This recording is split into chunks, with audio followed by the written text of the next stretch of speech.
Good evening friend, स्वागत है आप सभी का मेरे यूट्यूब चैनल पे। तो आज के इस वीडियो में देखेंगे टॉपिक विज्ञान लेक्चर 4। खरपतवार किसे कहते हैं? कई अवांछित पौधे प्राकृतिक रूप से फसल के साथ उग जाते हैं, इसे खरपतवार कहते हैं। कहने का मतलब है फसल के साथ कुछ अनायास पौधे प्राकृतिक रूप से उग जाते हैं, इन्हें खरपतवार कहते हैं।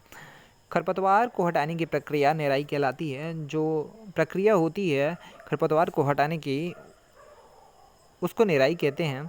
निराई आवश्यक है क्योंकि खरपतवार जल, पोषक तत्व, जगह और प्रकाश की स्पर्धा कर फसल की वृद्धि पर प्रभाव डालते हैं। निराई इसलिए आवश्यक है क्योंकि खरपतवार जो होता है उसको भी बढ़ने के लिए पोषक तत्व, जगह और प्रकाश, जल की आवश्यकता होती है। इसलिए वो सीधे तौर पर इन्हीं कारकों की पूर्ति के लिए फसल से स्पर्धा करता है, जिससे कहीं ना कहीं फसल की वृद्धि पर प्रभाव पड़ता है। खरपतवार को हटाने के लिए किसान निम्न क्रियाएं करता है। पहला, फसल उगाने से पहले खेत को जोत कर खरपतवार कम किया जा सकता है। दूसरा, खरपतवार नाशी द्वारा कुछ रसायन का प्रयोग कर खरपतवार को कम किया जा सकता है। जड़ सहित उखाड़ कर खरपतवार को कम किया जा सकता है। भूमि के निकट से काट कर खरपतवार को कम किया जा सकता है। तो इस तरह की कुछ विधियां हैं जिससे खरपतवार को फसल से कम किया जा सकता है। खरपतवार को हटाने का सर्वोत्तम समय उसकी पुष्पण एवं बीज बनने से पहले का होता है। खरपतवार को हटाने का जो सबसे अच्छा समय होता है वो ये है कि बीज बनने से पहले उसे हटा लिया जाए, क्योंकि ऐसा करने से जो बीज होगा वो खेत में झड़ेगा नहीं, जिससे कि अगला जो फसल बोया जाए उसमें किसी भी प्रकार का खरपतवार जो है वो ना पनपे, जिससे कि फसल प्रभावित हो। खरपतवार नाशी किसे कहते हैं? जिन रसायनों का उपयोग खरपतवार को खत्म करने के लिए किया जाता है उसे खरपतवार नाशी कहते हैं। तो जो रसायन उपयोग किया जाता है खरपतवार को कम करने के लिए उसे खरपतवार नाशी कहते हैं। इस रसायन का उपयोग छिड़काव द्वारा किया जाता है।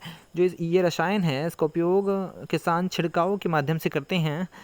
छिड़काव करते समय किसान को ये जरूर ध्यान देना चाहिए कि वो पूरी तरह से अपने मुंह और नाक को ढक ले, क्योंकि इसका प्रभाव, हानिकारक प्रभाव किसान पर पड़ सकता है, इसलिए पूरी सुरक्षा का ध्यान रखें। कटाई किसे कहते हैं? फसल पक जाने के बाद उसे काटना कटाई कहलाता है। जो फसल काटने की जो प्रक्रिया होती है ना, उसे ही कटाई कहते हैं। कटाई के दौरान या तो पौधों को खींच कर उखाड़ लेते हैं अथवा उसे धरातल के पास से काट देते हैं। कुछ पौधों में देखा जाता है कि पौधे को खींच कर उखाड़ लिया जाता है, और कुछ पौधों में ये देखा जाता है कि धरातल के पास से काट लेते हैं। एक अनाज फसल को पकने में 3 से 4 महीने लगभग लगते हैं। तो जो अनाज फसल होते हैं जैसे गेहूँ, धान, इनको पकने में लगभग 3 से 4 महीने लग जाते हैं। कटाई के लिए दराती अथवा हार्वेस्टर मशीन का उपयोग किया जाता है। तो कटाई के लिए जो उपकरण प्रयोग किया जाता है वो दराती अथवा जो मशीन प्रयोग की जाती है हार्वेस्टर मशीन का इस्तेमाल किया जाता है। आजकल कंबाइन मशीन का अधिकाधिक उपयोग हो रहा है। आजकल जो कंबाइन मशीन है उसका अधिक से अधिक उपयोग हो रहा है, जो हार्वेस्टर तथा थ्रेशर दोनों का कार्य करती है। कहने का मतलब जो हार्वेस्टर मशीन है वो फसल को जो मशीन काटती है उसे हार्वेस्टर कहते हैं, और जो भूसा अलग करती है ना, अनाज से भूसा अलग करती है, वो थ्रेशर मशीन कहलाती है। तो जो अनाज से भूसा अलग करने की जो विधि होती है उसे थ्रेशिंग कहते हैं। कटाई पर्व, यह फसल कटाई के समय फसल के घर आने की खुशी में मनाया जाने वाला पर्व है। भारत के परिप्रेक्ष्य में देखें तो कटाई के समय जो हर्ष एवं उल्लास का जो समय होता है उसे अब व्यक्त करने के लिए लोग कुछ त्यौहार मनाते हैं। कटाई पर्व के साथ पोंगल, बैसाखी, होली, दिवाली एवं बिहू आदि पर्व जुड़े हैं। जो कटाई पर्व होता है उससे जुड़े कुछ त्यौहार हैं भारत के परिप्रेक्ष्य में, जो लोगों के उल्लास का वर्णन करते हैं। भंडारण, फसल के दानों को अधिक समय तक रखना हो तो उसे कीट, चूहे एवं सूक्ष्मजीव से सुरक्षित रखना होगा। क्योंकि अगर भंडारण करना हो तो फसल को कुछ समय के लिए रखना हो तो उन्हें कीट, चूहे एवं सूक्ष्मजीव से सुरक्षित रखना होगा। और ऐसा करने के लिए किसान जो होते हैं, अगर गांव के परिप्रेक्ष्य में देखा जाए तो नीम के पत्ते अथवा अन्य रसायन का उपयोग करते हैं। किसान अपनी फसल उत्पाद का भंडारण जूट के बोरों, धातु के बड़े पात्र में करते हैं। तो जो भंडारण होता है किसान जिसमें करते हैं वो उसमें जूट के बोरे और धातु के बड़े पात्र हो सकते हैं।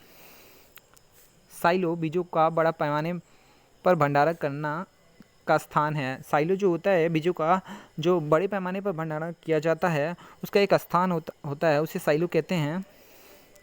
पशुपालन किसे कहते हैं? पालतू पशुओं को उचित भोजन और आवास एवं देखभाल की ज़रूरत होती है। जब ये बड़े पैमाने पर किया जाता है तो उसे पशुपालन कहते हैं। जब ये बड़े पैमाने पर होता है तो इसे पशुपालन कहा जाता है। मछली से हमें कॉड लिवर तेल मिलता है जो विटामिन डी का स्रोत है।